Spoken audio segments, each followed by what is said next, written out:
monananga baninga moninga lokola Yesu azalaka te ngana monananga baninga moninga lokola Yesu azalaka te Yesu moninga malamwe Yesu moninga malamwe azika kamoto te Mambo nzamba ponisi sinatonga lelo asa instrument o nzamba ko utiliser tobondeli na kombo na Yesu.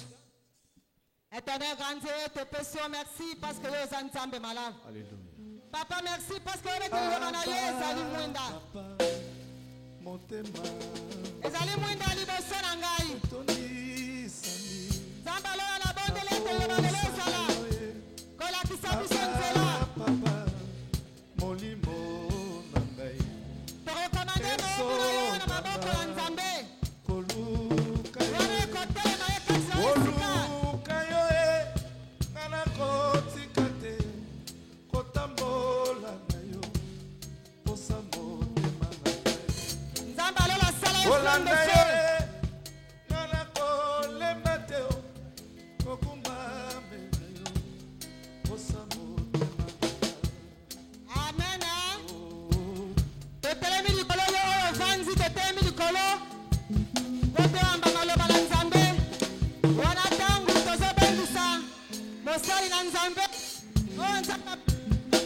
Abakoluka yo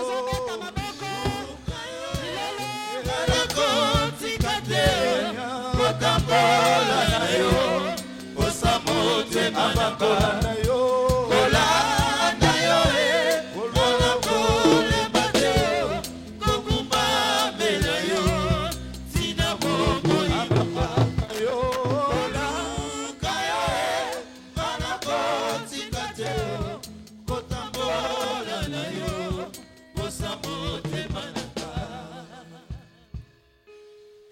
Éternel notre Père, Seigneur Dieu des armées, nous te disons merci pour ces matins si merveilleux que tu nous accordes encore ta présence. Recommander ce moment entre tes mains.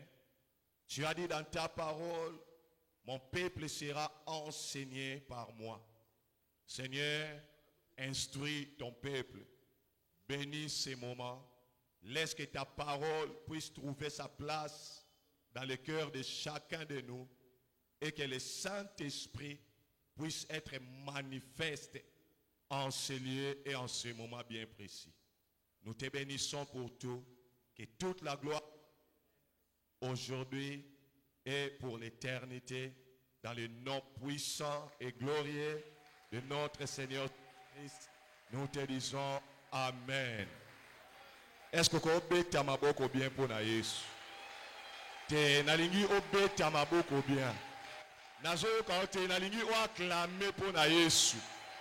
Nazo préciser na bien toi acclamer pour na Jésus. Oui pour Jésus. Est-ce qu'on peut acclamer pour le Seigneur? Il est tellement bon. Azo mérité ma sainte jolie la biso la tongwa lelo. Azo mérité ma cri de joie.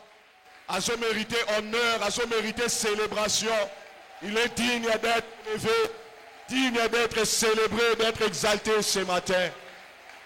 Alléluia. Alléluia. Na pamboli nzambe pona ngolu asali na se retrouver le sou dimanche ya lelo liboso na yo. Nzambe apambola bisika zali na Luanda, nzamba apambola emingi pona shwa oyo aportaki sur nga pona memela yo liloba ya tongwa lelo. Alléluia. Nzambe pe apambola mama pona nyonso azosala pona.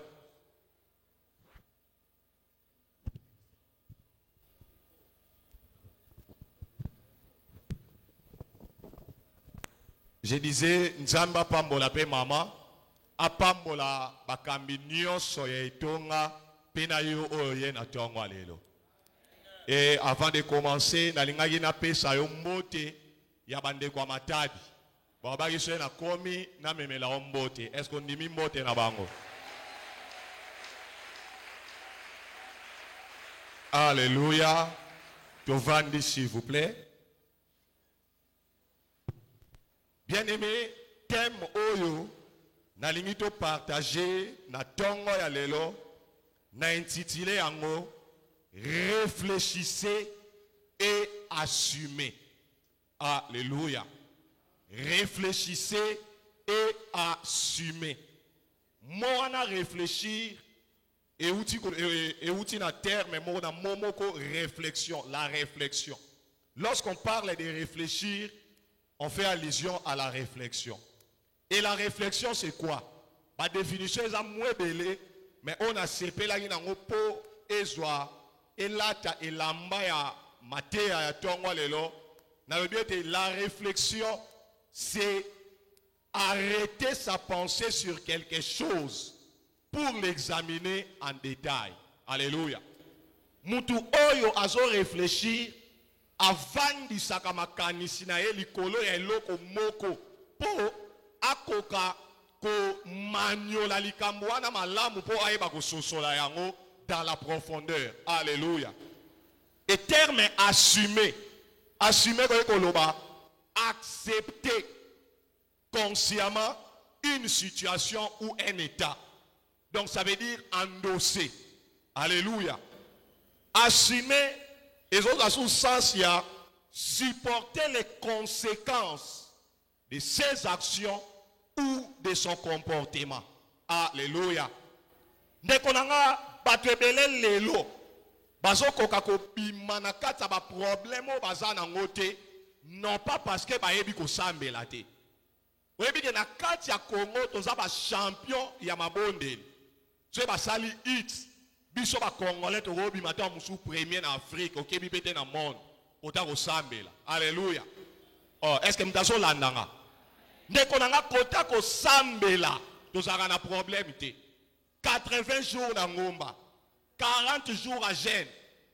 Ba prière à l'olenge nyonso tolo na se ko fukama. Ba sacrifice des offrandes.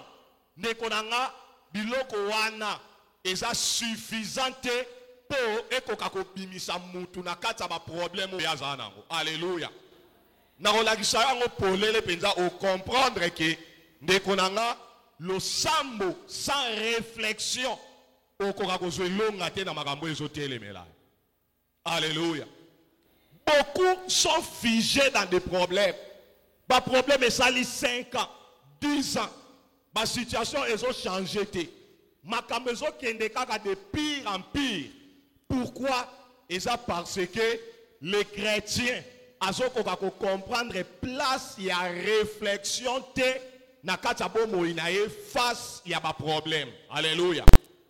Et deuxième élément c'est que les chrétiens ont assumer ou encore endosser responsabilité oyo ememie na kata ba problème oyo yakoyikosa nango. Alléluia. Yangwana ndeko nanga lelo tolido meka mpe ko réfléchir autour ya likambo. Ecclésiaste chapitre 7 verset 14. L'Ecclésiaste nous dit ceci: au jour du bonheur, sois heureux. Et au jour du malheur, réfléchis. Est-ce que vous comprenez? Au jour du malheur, prie. Mais au jour du malheur, fais quoi? Réfléchis. Dieu a fait l'un comme l'autre afin que l'homme ne découvre en rien ce qui sera après lui. Nazo sepe la version parole de vie. Parole de vie à l'obi. Quand tout va bien, sois heureux. Quand tout va mal, réfléchis. Alléluia. Combien de personnes lelo tangu makambo ezalaka mabe ole ba réfléchir babandi lela. Nekonanga un élément ya maturité spirituelle pour na mwana na Nzambe et sa capacité na ye ya ko réfléchir lorsque tout va mal. Alléluia. Mais les bana na Nzambe baza ba champion ya ko se lamenter lorsque tout va mal. Bana na Nzambe baza ba champion ya ko lela lorsque tout va mal. Bana na Nzambe baza ba champion ya ko s'apitoyer sur leur propre sort lorsque tout va mal, misu va tomber dans le fatalisme. Nga pe anamoni makambo esili nango. Bomo inange ko bonga sute, makambo esuki ka boy. Et la plupart d'entre eux, lorsque tout va mal, azo luka nani oye ako rejeter par responsabilité ya malheur na ye. Alléluia. Mais nzoka nende konanga, bazo mon sabiso babike au jour du malheur, balobi na nous prier te. Babite que au jour du malheur, balobi na nous te aller se lamenter, mais babi au jour du malheur réfléchis. Est-ce que vous voyez ça mouta pemé na yo réfléchis. Alléluia. Soli do tangi na proverbe chapitre 16 verset 20 balobi na bisobo. Celui qui réfléchit sur les choses trouve le bonheur. Est-ce que m'ta oso sur la mambazo loba? Babi, celui qui se confie à l'Éternel est heureux. Celui qui trouve une femme trouve le bonheur. Nzokande bonheur mususu nzamba bombi yango na kata réflexion. Yango na période na biso lelo Satana encastré ba makambu ya lolenge na lolenge po aboma capacité ya batu à réfléchir. Zododo. Hein? Bombe babiloka lolenge na lolenge e bomi makanisa bana na nzambe batu mingi bakoka ko réfléchir te libosa ba situation o bazana azoze la mutu musuza zuile ba solution ndeko nanga mutako mema mutako linga bomo ina ye koleka yo moko azati oh nabi mutako linga bomo ina yo koleka yo moko liboso azati. Alléluia. Souvent batu mingi ba se confier na ba pasteur. Vous voyez que les pasteurs mingi, surtout il y a siècle à l'élo, les prophètes, les bouba rabato. Vous voyez maman, ou toi l'élo n'est pas sambela qui pona yo lukuta lala qui pongi. En tout cas, c'est un vendu na zo kanisa mingi likola problème na yo. Et belé, ba kanisa ne makambu na bango moko. Ko bossa na tête aux na période d'attendre la fin, ba lobi ete na mikolo ya suka, batu ba koma ba égoïste. Batu bakotala ba propres intérêts na bango. Lelo mosali ya nzambe oyo aza appelé te fardo ya liboso eza bandimité ekozala ye moko d'abord. Alléluia. Yango na bana na nzambe, il faut bakoma na dimension ya ko s'auto prendre en charge. Eza elembo ya maturité, la maturité du spirituel, un de ses indicateurs, c'est la réflexion. Alléluia. Alléluia. Alors, balobi, celui qui réfléchit, mouto azo réfléchit, réflexion et comme na compréhension.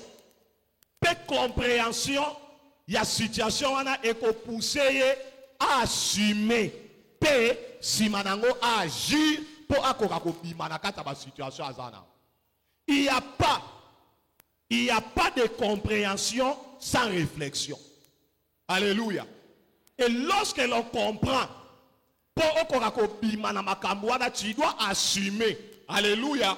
On comprendre, on endosser responsabilité à makambo, on comprendre pour sortir na kata ba problème. Alléluia. Donc, difficulté aux alango lelo ezaki, banana nzambe belé, bazo réfléchir te. Le rôle a besoin de réfléchir, la compréhension y a un événement. Et ce monde en a été. Le rôle a besoin de comprendre comment est-ce que tu peux affronter la chose dont tu ne comprends pas. Alléluia. Donc, conséquence, moutati kalika na kata ba problème wana pe akoyeko umo la très longtemps. Azo mona neti nzamba zo salate, nzamba zate, église ezangi nguya. Pasteur azana onction te nzokande onction ya liboso ko bimiso na makambu eza capacité na yo ya ko réfléchir. Alléluia. Proverbe chapitre 2 verset 11. Ezolobe la biso sur l'importance de la réflexion. Balobi, la réflexion veillera sur toi. Est-ce que vous comprenez ça? La réflexion veillera sur toi. En d'autres termes, la réflexion te gardera, te préservera. Commettre des erreurs parce qu'ils ne réfléchissent pas. Alléluia. La réflexion veillera sur toi. L'intelligence te gardera. Alors, awa, nako soketa musu mutumona loba na ende konanga, nzambe akobatela yo na kati ya makanisi na yo. Alléluia. Nalina kota na mombongo moko na mutu moko, j'ai réfléchi. Nalingi nazwa décision ya ko se déplacer na ke na mboka moko songolo, j'ai réfléchi. Alléluia. Nde biloko wana ekopesa bana na nzambe lokola eko veiller eko lokola protection lokola miraille moko oyo eko permettre que mwana na nzambe akoka kokwea na kati ya bererte. Alléluia. Alors, tu peux comprendre que pour réfléchir, il faut intelligence et côté en action. Amen. Alléluia. Donc, ça a deux aspects, il y a réflexion. Premier aspect, il y a réflexion. La réflexion naturelle. La réflexion naturelle parce qu'il fait appel au savoir. Ça veut dire à l'intelligence. Dans la classe, à l'intelligence, on doit acquérir à cause de l'expérience. Alléluia. La réflexion naturelle fait appel à l'intelligence, il y a logique. Donc, nous avons examiné ma kambu par rapport à la logique. Alléluia. Na tsaki mai na réchaud. Na fongoli réchaud. Mais mai est sauté au katendengeni. C'est que réchaud est branché. Donc, nous avons réfléchir de manière logique. Alléluia. Est-ce que nous avons compris? La réflexion, et ça, la réflexion, on appelle la réflexion spirituelle. Il fait appel à la connaissance de la parole de Dieu. Ça veut dire, la réflexion naturelle, nous allons réfléchir sur base de la logique, sur base de la réalité humaine. Alléluia. Mais la réflexion spirituelle, nous allons réfléchir sur base de la parole de Dieu, sur base de la réalité spirituelle. Est-ce que vous avez compris ma cambo?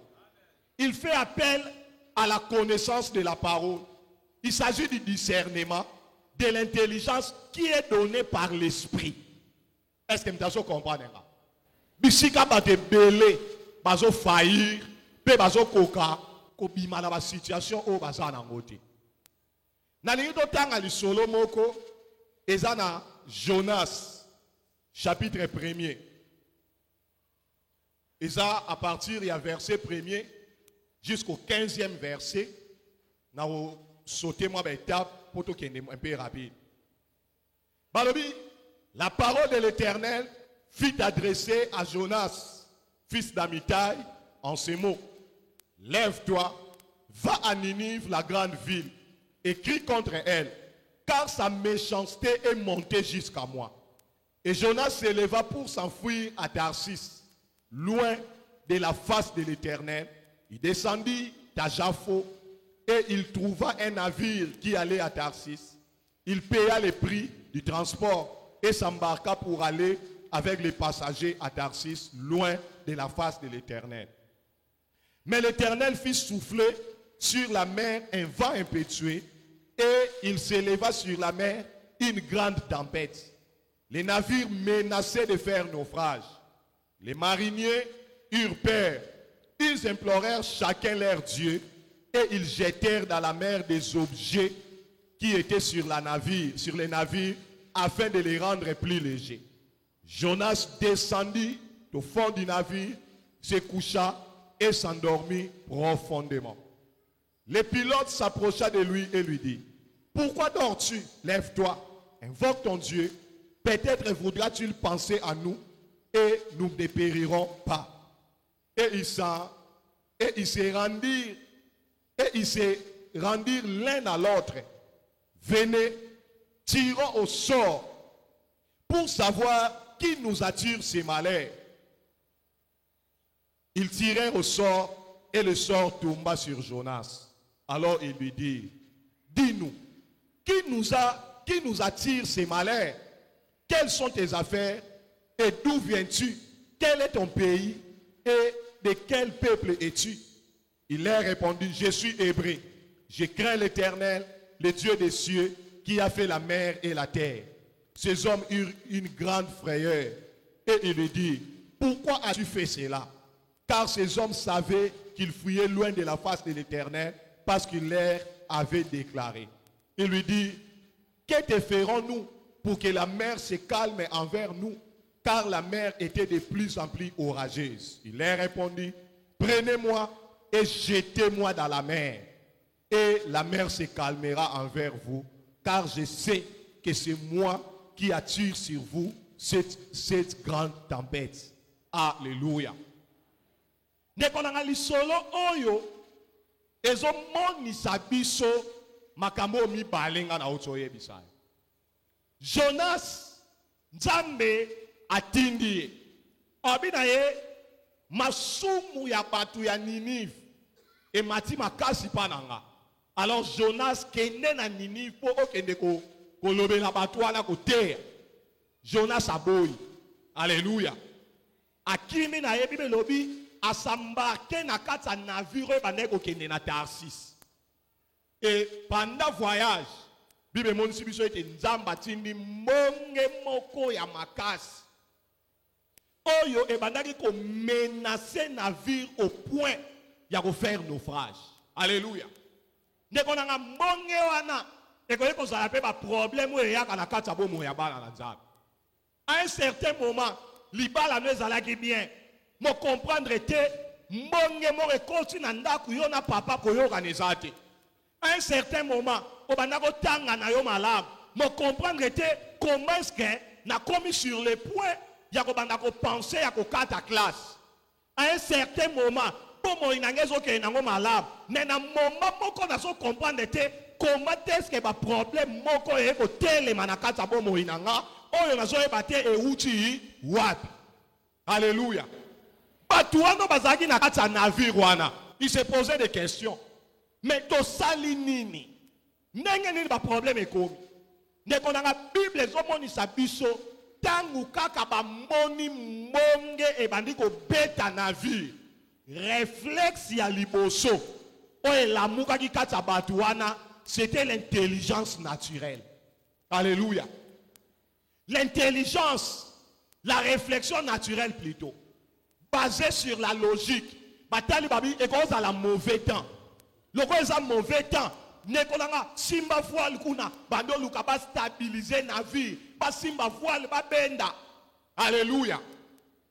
Ba comment luka ba solution moko par rapport ya réflexion na bango naturel au point où ba ekomona ke il faut to alléger navire sinon te ko faire naufrage. Alors Bible ezomona sabiso ke batu ba waka ba marchandise na ndenga ko sakanate. Est-ce que vous comprenez? Donc, dans le navire, sorry, maman moko, j'imagine que maman moko dans le navire, on attend muso akomara mobola, asalara faillite. Imaginez quoi d'aki to muso na saki mora fufu. Tu vas tout baso décharger. Na yepe fo saki a fufu sani. Abouaka. Alléluia. Donc, pas consommer beaucoup d'énergie et beaucoup de temps.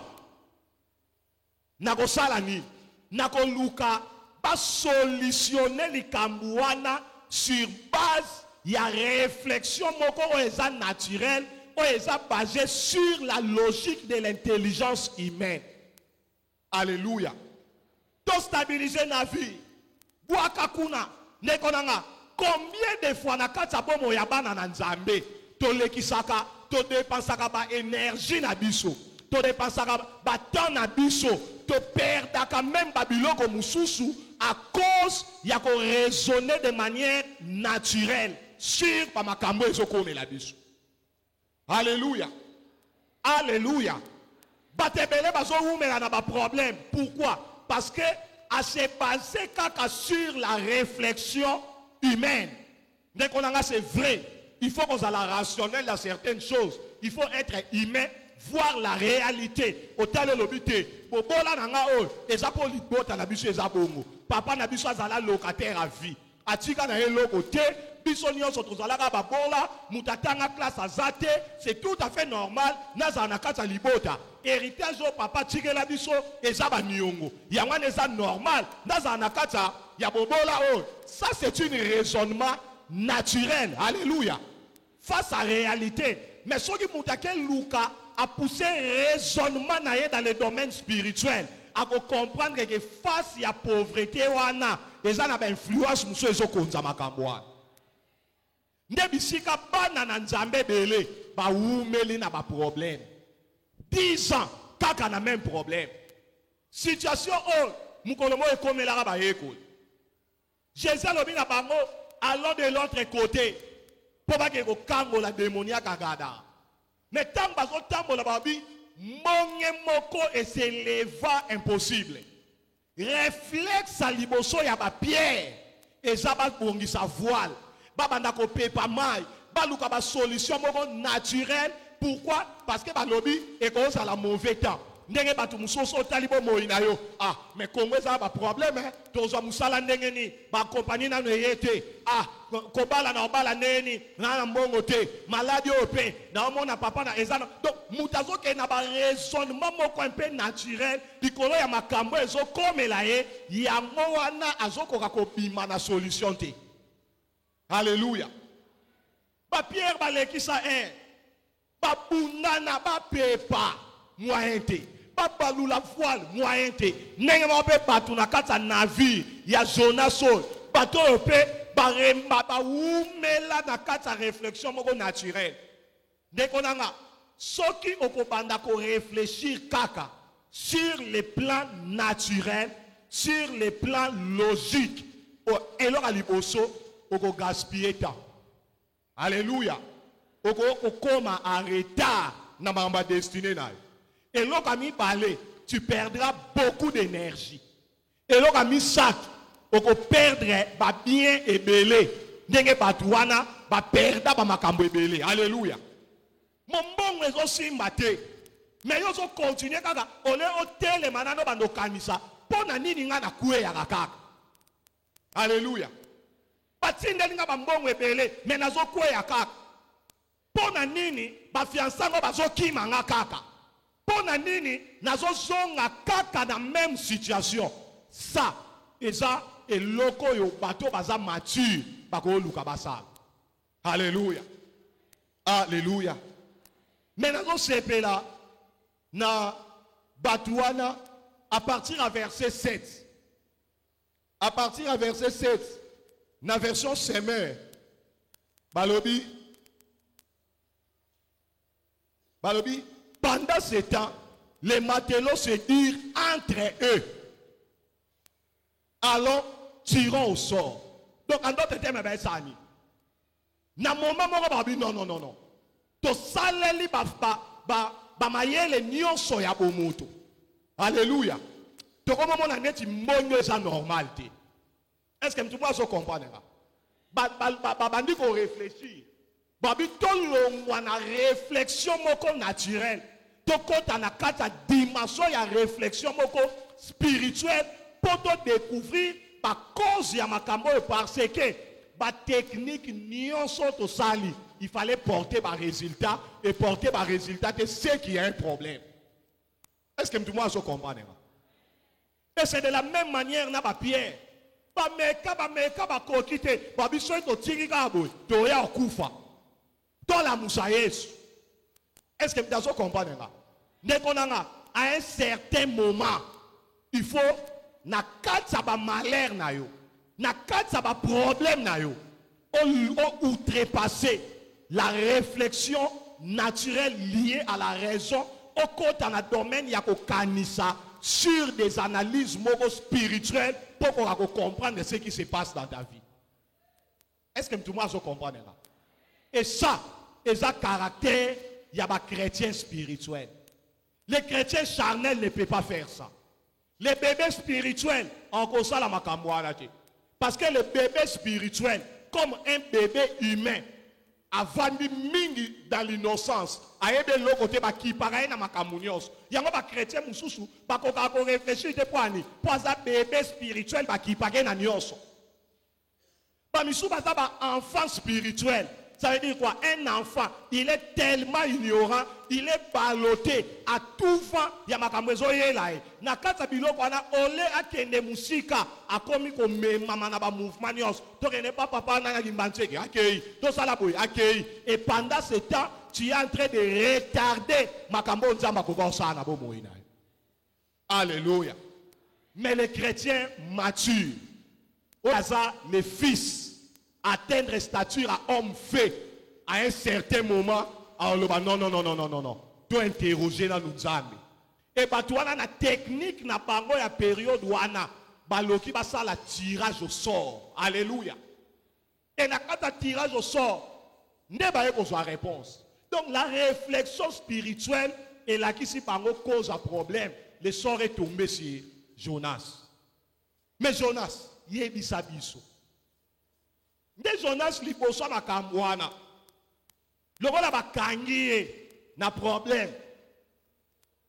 Akoko sala ndenge yo sala.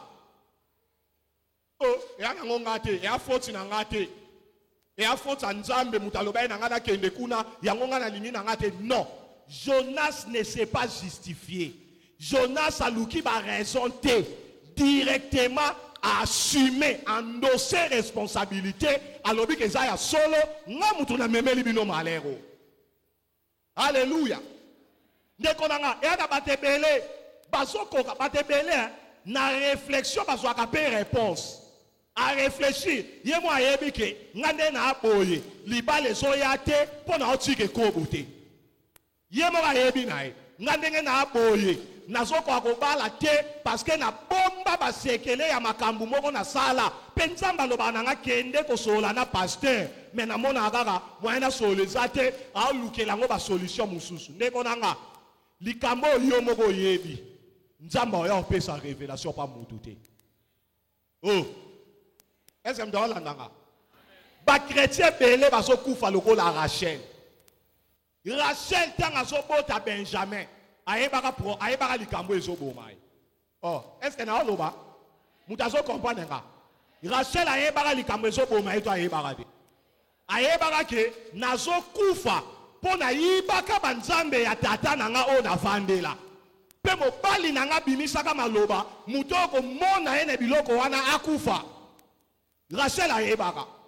Mais si on a télé, azo kufa, azo tala bolingo mobile, abisé na lobi boye, bolingo nyo se kende pas léa. Alléluia. C'est la bimisi vérité, a olinga léa mingi. Azo tala, alobi, ne na yebelika mobali nanga, a solo la kanan nzambe, nzamba chanja e kombo, apesa e kombo Israël, nenge na yebelie, nzamba ko yoka ye kaka, ne konanga. Likambo yo moko yebi ke kanga bo moina yo ozana nzamba ko révéla ngo mutu te pour révélation na toi-même tu yana. Oyi batebele ba ya kokosa basali ya nzambe. Aye pena liboso mosali ya nzambe ololo ba pena mubimba ya likambo yo sale kanga bo moina yo andio buba yo. So nengo so buba nga. Engo bani kanga pe libanki batala. Preuve ya maturité spirituelle et ça y a qu'on endosser responsabilité. Papa, ngana so mona neti bazemio na longola bana na baso ganga na bomo inanga yango makambo ezo simba te. Papa ngana so mona neti baniongo ya bato na zana yango ndeso loka bomo inanga moyen avancer ezate. Alléluia. Papa makambo ngana sala bato ebele baboyi ko assumer ba responsabilité na bango na kata église toza na ba Adam ebele ke ba Jonas. Oh, na avancé. Evalie mbuma nzamba ye. Adam ozawa eloka liboso abatami. Les chrétiens immatures, ils se cachent au lieu d'affronter situation. Adam batami. Mais bien qu'abatami question ega. Nini salami yoga e. Nzambe mwasi otsaki pembe nanga. Donc irresponsabilité, immaturité. Azo koka ko assumer likambo ya salite, azo rejeter faute wane panan et pas ya Nzambe. Odi e mo na réfléchissaka, je me dis, soki Adam andimaka na lobi Nzambe limbisanga, nazaki irresponsable, na veyaki likola mwasi te, ngam na tikaki alia mbuma, ngape na liaka, tang musunde to ana ba situation te. Oui bien, fuite ya responsabilité na yo. Lorsque tu refuses, yako assumer makambo eza produit ya ba erreur na yo, tu ne te condamnes pas toi seulement, mais tu condamnes aussi les autres. Adam, à cause de l'irresponsabilité, il n'a pas seulement condamné Ève et soi-même, il a condamné l'humanité tout entière. Et Jonas, tellement que a bomba maki, a ça la perte, il y a bon ya batrebele. Alléluia. Oh, alléluia. Mais na sepeli na Jonas. Je me dis, vaut mieux Jonas que Adam. Parce que tu as tout dit Jonas, à qui na 4 potes. C'est moi. Et ça n'a quelle révélation. Papa Lipota n'a pas fait simbate. Et ça n'a. Pour moi, na liposo, net aux arana mubali n'a pas trompé. N'a pas côté si yombo, y'a pas de musala. Endossé. Sinon, tu peux bimate. Yo lo endossé responsabilité. Pas toi n'aime tout bakiza l'église des anangouya ta comme Luka ba prophète tala. Solution o nzamba tena nzela nango ole kana voix musute kanzelo yate. Alléluia. Alors, aye ko endossé responsabilité. Alobi na mutu nazo tsa malero. To sala yo nini? To sala nini po malero elongwa. Ake musika te. Alobi bozwanga bobuaka nga na mai. Nalina lo bandeko mo asa. Tant que okobuaka caractère wana na mai te, likambo zo zele ekoma te. Oh. Tant que okobuaka caractère wana na mai te, likambo zo zele ekoma te. Tant que eloko yo yomoro yebi ke kanga bomo ina yo, eko sanza mate. Nekonanga, tu mourras comme Rachel malgré les prières des grands Jacob qui parlent avec Dieu. C'est pourquoi ma prière à Bassali Anzambe Zobima, le rôle est impuissant. Alléluia. Moi j'imagine à un certain moment, ce que sur la père, père au monde a se soucier pour n'andekomoko. Mais nous comprenons, oui mon sali Anzamba solo, ce qui peut mourir bandi maison marché et ils ont souci na mutema. Surtout des personnes proches de lui. Alléluia. Mais, pour la plupart des cas, la réponse à ma kambouana, et ça va mité ma batou bangomo. Tu vois, c'est là, au sakola. Dans sakola, ni nzamba yebi ma kambouyomo yebia. Alléluia. Donc, il fallait pas boire qu'à Jonas. Bien aimé, il y a des choses que tu dois jeter. Et ça, c'est la maturité. La maturité spirituelle na moula o ezo senga yo mama otala penza carrière o sali na kotonga pendant 12 ans on ba pena lelo na sali jibila kotonga na bwaki kotonga otala lobi carrière o na sali na kindumba carrière o na sali na makamuten. En tout cas cette fois-ci je dois arrêter. Nekonanga à un certain moment il faut arrêter pour quelque chose commence. Lorsqu'on ne sait pas arrêter, il y a de nouvelles choses à bandater. Le Seigneur t'attend. Au bois à Jonas. Il y a un bois à Jonas. Pour y habiller. Alléluia. Et bah toi là, vas-y Jonas ma bois qui est. Dès qu'on a mukolo moko. Moi na mobali moko Jacob. A kuta na un problème. Jacob à un certain moment. Wana vandi n'est pas là-bas. 14 ans.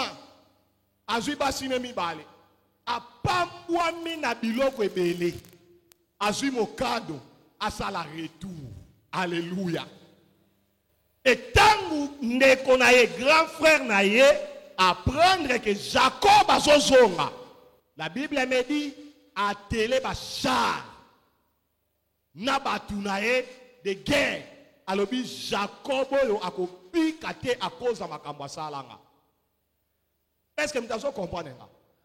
Jacob, lorsque apprendre que Esawa zoya verrier, bien qu'Azalaki paniqué, mais Jacob a compris il a réfléchi. Alléluia. A réfléchi. A comprendre que ce qui ne konanga le loiseau landanga po abomanga, eza à cause ya makambo nga na salai. Ne konanga ba problème ezo linge bomayo, eza makambo nini oyo sala. Moto ezo longwa te na bomoi na yo, eza makambo nini oyo ekangami na kati ya bomoi na yo. Mutu mwa mukila lobaka mutema ya mwasi eza océan ya ba secret belé. Ba mama eza vrai to lukuta. Oh, oya no lago, eza vrai to lukuta. Alléluia. Jacob a tala lobi non. A réfléchir. Et réflexion et faire comprendre que nenga yibaka bokonz et boyaya li pambolia Esaou li kamwane rattrapé. Il y a des choses qui nous rattrapent dans la vie. Alléluia. Et ça là maintenant bozaka na 5 ans. Tant bozaka na 10 ans, 12 ans. Makambo muso ko rattraper yo na kata bomo. Et pour ko bima na kata circuit wana, tu dois d'abord réfléchir, comprendre que ça et ensuite assumer. La Bible me dit, oui, monsieur n'a autant un passage mais non. Jacob a corrompu le papier, non. Il y a corrompu au manga bongote. Et à faute à maman. N'a vanda qui nanga. Maman moutaya qui a lobi nanga. Jacob. Papa linga pambola. Nani. Yaya na yo. Yaka. N'a la solambe la yo. Maman. Maman na boy nanga te. Lata pour soi-même. Kende. Jacob a linga ka loba na Esaou. Makambo lingo bomelanga. Et à faute nanga te toke bomande maman. Maman moutasala boy. Alléluia. Mais Jacob a comprendre. Atako mama mutu ayaki na idée ngande mutu na ndimaki. Oh, abi ngande mnasagi ni. Mama kangenga na makasite. Bien que c'était prophétique et salama, mais face à la réalité, ngande mutu na ndimaki. Alléluia. Combien de personnes hein ayaka benaye lobake papa yokai hein obi na pesa ka exemple moko. Moi, moi, si je suis sainté, tout moi, je suis sainté. Raison salani. Na yebite ndenge komaki. Oye bate ndenge komaki ne. Makambu banda salo yebite ke pesa kaze. Alléluia. Ole yo moko lo bapenda ke papa ngamona lingena ngana swazemi ya mwana mubali wa. Est-ce que vous comprenez biloko? Jacob a qui responsabilité par maman na bangote. Bien qu'il a été influencé na ajo azalaki nango, mais Jacob a lobi et sa responsabilité nanga. Nga mutu na salaki yango. Il a accepté les conséquences de ses actes et abandi maintenant koluka ndenge nini ako affronter ba conséquences ba actes na epo abima définitivement na kata makambo. Alléluia. C'est là que Jacob a continué à messager par Esaou. Jacob a une solution. Pourquoi? Parce qu'il a assumé ce qu'il avait fait. Jacob a passé toute la nuit devant Dieu. Alléluia. Et il a compris que ce qui m'a camé na sala yango parce que comme on a elingo lo ba muibi. Nzambe. Est-ce que vous comprenez? Na kati ya navire à Jonas, patuana bapanda qui na prière. Mais ba yeko souka na kati ni, il y a solution qui très simple. Souvent makambo yozo luka na ba 80 jours à prière, solution na ngoya très simple. Solution ko ozata mususu. Le rôle zo koya na mombongo, zo mbongo ala nyoso yo tika ngona église ndamba banda mambwasi. Solution ko osala kaka koma fidèle na badimi na yo. Po yo mo yebi ko pesa raté. Alléluia. Solution kozala kaka kende senga ya mami pardon.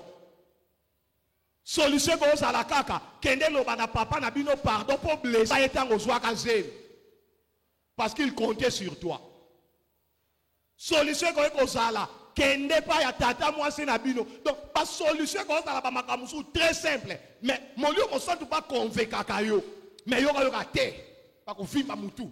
Prier kaka moto okozika yo moko tole ko beba.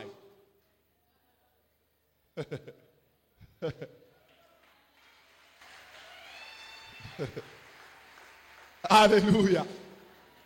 Jacob a tali non. Nake bunda na nzambe. Mais Jacob a fait compte à ma bondeli. Il a réfléchi. La prière efficace, c'est une prière qui se fait après réflexion.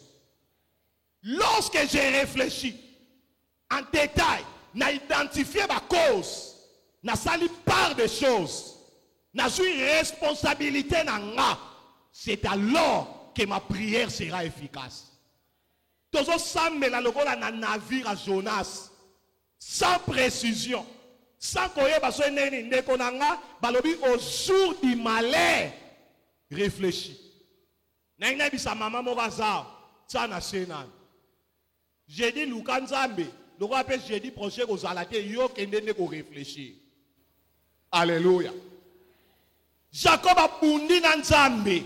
C'est alors que Dieu a changé combo à Jacob, a réglé le problème. On t'appellera plus Jacob, on t'appellera Israël.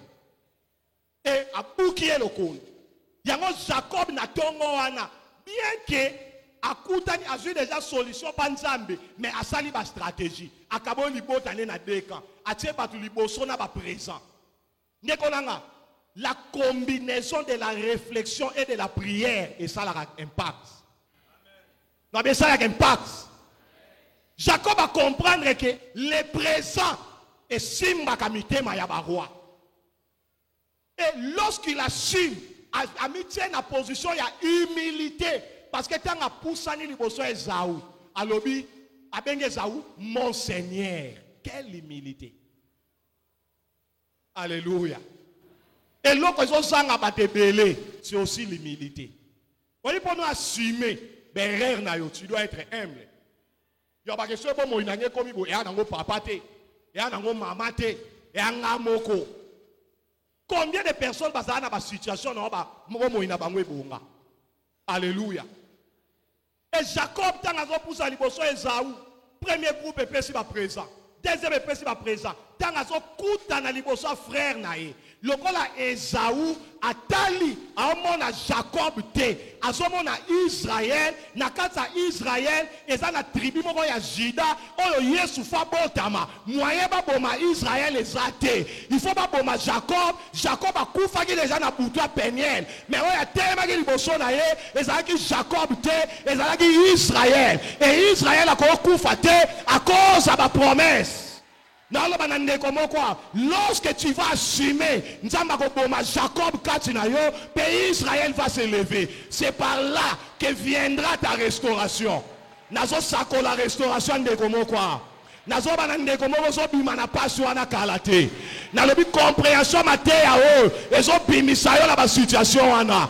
Nzela libala na ezo fongwama parce que tu comprends ce que tu dois affronter. Nzela voyage ezo fongwama parce que tu comprends ce que tu dois affronter. Nzela na ezo fongwama.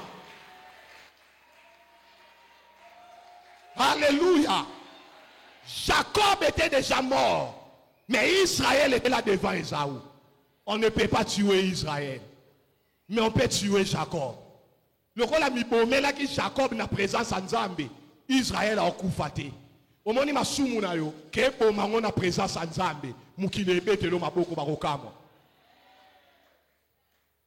Alléluia. À un certain moment, il faut assumer sa honte. Oyebi muto ba bengaka Bartimée. Bartimée assumant manteau na ye ya soni jusqu'à ce que Yesu akoleka. Alléluia. Bana na nzambe belé bakoka ko assumer makamba soni ya bomo ina bango te. À un certain moment, il faut reconnaître avec beaucoup d'humilité, na sala qui m'a bé. Alléluia. On ne tourne pas autour du pot. Et d'ailleurs, Nzamba zalaka touché na mutema ndengwa. C'est pourquoi, bien aimé, il faut apprendre beaucoup l'humilité. Alléluia. Toye ko la humilité. Poto bimana kata wa makambo tozana. Jonas a survécu après avoir assumé. Bien que babouaka na kata mai, il a assumé. Alléluia. Nazo mérité babouaka na mai. Et même na kata libumwambisi, au 3e jour, Jonas a komagi humble. Abinzambe, soko biki singa, na ko peso ba offrande. Et c'est alors que le Seigneur a donné l'ordre aux poissons à vomir. Ozo kangama, parce que tu ne veux pas réfléchir sur tes problèmes. Ozo kangama, parce que réflexion na yo, ezaka basé na côté moko. Tu dois équilibrer ta réflexion. J'ai réfléchi avec la raison, la logique, l'intelligence naturelle. Mais je demande aussi l'intelligence du Saint-Esprit pour comprendre pourquoi ma cambo est zabou. Et lorsque je comprends, ce que ça va erreur nanga, na assumé. Ba misous ba me comme la biso. Ya ba erreur na yote, ya ba bot. Mais erreur a ba bot fait comme yana. Ya yo. J'aime Daniel. Babi tangu 70 koka. Daniel a zolo bateke. Batata na biso basalaka mabe. Israël a péché. Mais Daniel a aussi identifié na kata lisumu à Israël. Oyo kutu ya zalaka te tangu salamaka. La maturité, c'est savoir assumer. Alléluia. Alléluia. Ba mame bele, ba yeba pourquoi ndako ezobeba. Yomo oyebi poani ba na no bazobeba. Papa oyebi. Mais wana nguya kwa simete. Non yebi sa Marguerite makambo ndenge nini. Na koloba ndenge nini. Alléluia. Jonas, oyebi nga na place à Jonas. Et loka liposo akoko bangezani. Na ye bateau ke nga mutu na memeli bango malero. Ndenge ba perdre ba marchandise nyos. Oyebi ke so nga na le na navire wana. Bo motoko, ton Jonas o loba. Ezanga ndem na mimi yango. Oh Jonas. Dimba dia badi na bwa kango na mai likolo na yo. Men kuba ko abando beta mano wana. Abeta mina ba ko bo mai. Alléluia. Mais connaissant tous ces risques, Jonas a lobby, je dois assumer. Alléluia. Vinange koma boye, po ba boto la biso mapang, assume. Alléluia. Vinange koma boye, po ba tangisa nga classe T, assume. Alléluia. Bere nga la sa na vie, ezaka po papa na biso daka irresponsable, assume. Alléluia. Lata ya koma ya yo. Et fais face à Dieu. Kota na peniel na nzambe. Likolo ya makambo yo lati. Le Seigneur te changera le nom. Et liboso ya batu. Okoma Israël. Bilaka ki kota pe ko fongwa. Alléluia. Alléluia. Kosa alokola adante. Na sali likamu na komo luka batu na bwa ke la ba faute. Non. Zala réfléchit. Ce qui Adam a kanisaka pendi maka responsabilité de éviter ni nekokoza na mukil. Alléluia. Mais à cause de lui, c'est toute l'humanité. Parce que c'était un homme immature. Et nous faisons preuve de maturité. Ndima responsabilité na yo. Et là comme moko na linyo ye bezani. Yeba ke manteau ya Bartimée et ça manteau éternel te. Nabi soni na yo et ça libéré la te. Ba problème na yo et ça libéré la te. La Bible me dit vaut mieux un chien vivant qu'un lion mort. Il y a encore de l'espérance pour ceux qui vivent. Na ekolo bana mutu mo bazawa ataba problème ozanango et bomayo mobimba na ina yebisa yo puisque tu es encore vivant vanda kaka bisiko za Jésus passera sur ton chemin et mateya lelo et alors la Yesu aleki na nzela na yo ezande Bartima comprendre que Jésus azoleka nga Bartima fona buaka manto na bele la Yesu pa ya kobikisa nga ndeko na nga lobiko etelemi liboso na yo assume et affronte nzamba kosala ngolu tika mama okima bato abanyongo alléluia nalinga okanisa banyongo wana te epesa nga attention koma yango penza na papier ate sali 5 milliards de dollars na na bandoni mapena nga na na nyongwa 5 milliards de dollars okoti mabondeli nzambe na na nyongwa 5 milliards de dollars yango na komi na papier yo za nzambe obimisaka bato na prison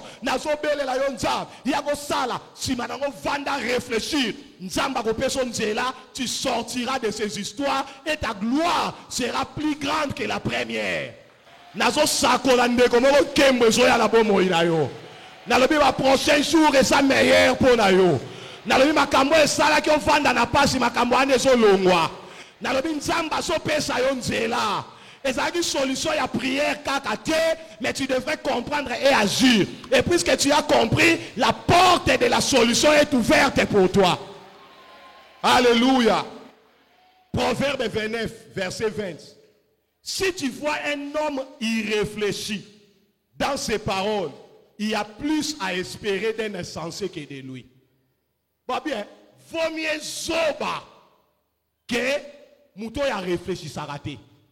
Donc, mouton a réfléchi sa raté, asa pire qu'un zoba. Ndekonanga, cause la zoba te réfléchi. Nabisani, réfléchi. Alléluia. Batam ki baloba moi mubala lela te. Moi nzamba lela te. Tika ko kepeta beta masolo pa batu. Vanda na lisolo ana yona nzambe. Il y aura une solution pour toi. Et ça n'est loko mon côté lembisaka nzambe. D'ailleurs situation là yo, et ça une occasion pour nzamba concourir à moi son bien. Alléluia. Dans ce qui est dans 1 Corinthiens chapitre 14 verset 20. Apôtre Paul en mes frères, ne soyez pas des enfants dans votre façon de juger des choses. Pour les mâles, soyez des petits enfants. Mais dans le domaine du jugement, montrez-vous adultes. Montrez-vous des adultes. Montre-toi comme un adulte par la réflexion et par ton capacité d'assumer ma kamo et comme Dieu. Alléluia. C'est moubali nanga kufa ezaka famille na ye tika famille. Ndima akufa. Alléluia. Si mokonyo bandolela ka muta kufa, on sait quoi te. Pendant yo so lela, okoko sa makambo ebele. Alléluia. Bosana situation wana. Lata yango accepte la situation et assume, avance. Dieu fera des exploits na katabo moinayo. Est-ce que na lobeli ndeko mo na tongwa lelo? On n'a pas moli ndeko mo na tongwa lelo. Je vais maintenant prier. Nandeko nyonso ozana sika o. Wana capacité, wana force ya ko assumer te. Parce que ça plus fort que eux. Sokoza telema. Yo moko yebaka. Je dois affronter la chose. Il faut l'assumer. Mais tu n'as pas la force d'assumer. Téléma. D'affronter la chose. Déjà, au téléma, ça signe où ils ont l'accès. Na ndimi makambo na komi mature. Na mi sabat na télémi. Parce que je vais assumer les choses. Nzamba pa molo mon frère. Ma soeur. Téléma nekolanga. Alléluia. Gloire à Dieu. Dans mon voix ya sorti na yo et kokisami. Est-ce que tu peux approcher, s'il vous plaît? Ce gros espace, pour ça rapidement de prier. Pour ça, ne pensez plus aux événements passés. Accepte la situation. Affronte la situation. Et le Seigneur agira en ta faveur. Quand on a mis sur baba tika na ba couloir otika lira La Bible me dit, tout concourt au bien de ceux qui aiment Dieu. Ça veut dire, la providence en Nzambe, capacité en Nzambe, il y a ça que makambo elinga ke salo mabe ekoma makambo ekopambola. Samson kutani na lion, abomi lion, affronta ki lion. Et na mukola zonga ki ekuta miel, de ceux qui tuent, sort ceux qui se mangent. Makambo elinga ke silisa yo, makambo ane ko servir yo. Tomola mungongo d'abord, commence à dire à Dieu merci. Le banzambe n'accepte situation oh et n'animé te yoko bimisanga la situation, commence à prier au nom de Jésus. Oh Shamaya Marie Nderekete Korea Boshaka. Mekabara Mandoro Bosopra Tabaya Mandere Besha. Yakatabara Mandoro Bosoprete Korea Basaka Tabayama. Meria Mandara Basakete Korobo Sopra Baba Korea Bashe. Mandara Basakata Kabaya Marianda Rebo Sopra Baba Baba. Alléluia. Éternel notre Père, le Dieu de mon Père, l'apôtre Alpha Lushima, Nzambe a EPV, la Bible me dit, dans l'ère de détresse, tu envoyas ta parole et la parole est guérie. Naeko kababana na yo katikati na maboko na yo. Nzambe, tikalite ya o, eza la lampe oyo epeli na motema na ye. Et ma casse par la puissance du Saint-Esprit pour être à s'assumer, pour affronter ensemble avec toi likamo eteleme lietang mulai na kabie na maboko na nga na zondima kaka na mois o et avant to comme mois de juin ba oyo baleki ne sika o ba kotatola ndenge makambo elinga ke boma bango makambo elinga ke silisa bango yoko se servir na makambo oyo pour être ba vivre pe ba pambwa makoleka.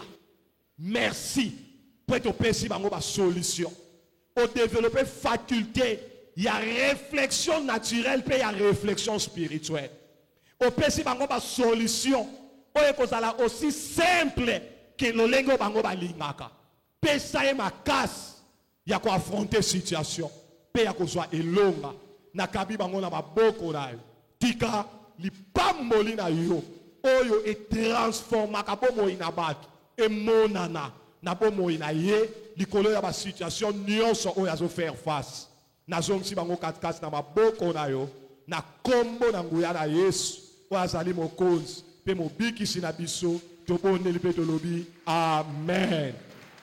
Tika nzambe na nguya apambola.